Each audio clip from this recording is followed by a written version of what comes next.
just before that, you mentioned about this report out of the Privy Council. Yeah. Now, as a crime reporter, if you will, when I hear something like that, I cannot believe what I've heard. And it's such a stark contrast to what you talked about in your platform. But I do want to go back, if you can address that, how that's going to help fix it. But that is the most negative thing in my 40 years in journalism that I've ever heard about Canada. I don't see it too many places in the media, and I think it can't be glossed over. So I'd like to talk about that and how you're going to fix that if you win on next week.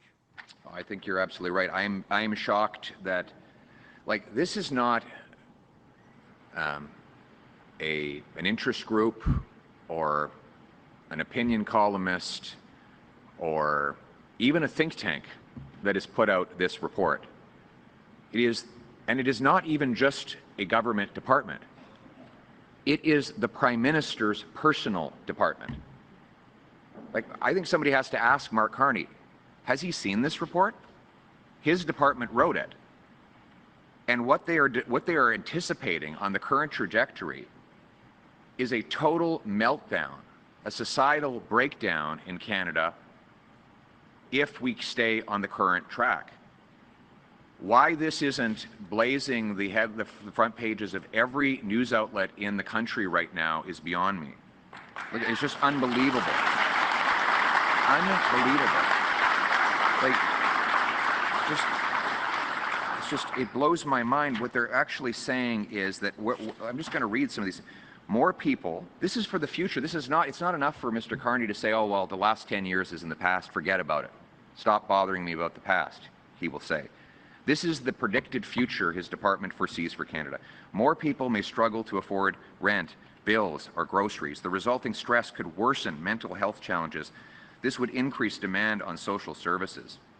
In 2040, upward social mobility is almost unheard of in Canada. Hardly anyone believes that they can build a better life for themselves or their children through their own efforts. Many worry about sliding down the social order. In 2040, owning a home is not a realistic goal for many. Inequality between those who rent and those who own has become a key driver of social, economic, and political conflict. In 2040, pursuing a post-secondary education is no longer considered a reliable path to social mobility. Fewer young people choose post-secondary education, and those who do see it less as a path to a successful career than a way to reinforce their membership in the, quote, elite. That's not my words. That's the government's words. The report paints a terrifying picture of a spiral of economic depression and cost inflation. People may lose faith in the Canadian project, it says. It forecasts that this may trigger people to, quote, emigrate to jurisdictions where they perceive upward social mobility or other higher standards of living are easier to obtain. If young workers leave, it may become harder to pay for our social programs for the older people in the country. And then this last line, it staggers me, that because groceries are expected to become so expensive, according to Mr. Carney's top government department, people may start to hunt, fish, and forage on public lands and waterways.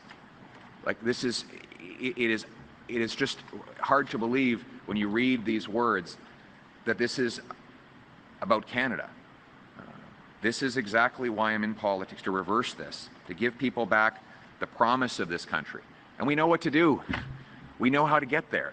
We have to unleash a plan for change, a plan that will cut people's taxes so their hard work pays off, that will remove bureaucracy so we can build over 2 million homes, that will lock up the violent criminals, that will unleash our resources to generate a $500 billion of extra economic growth, that will fund schools and hospitals and opportunity for our people.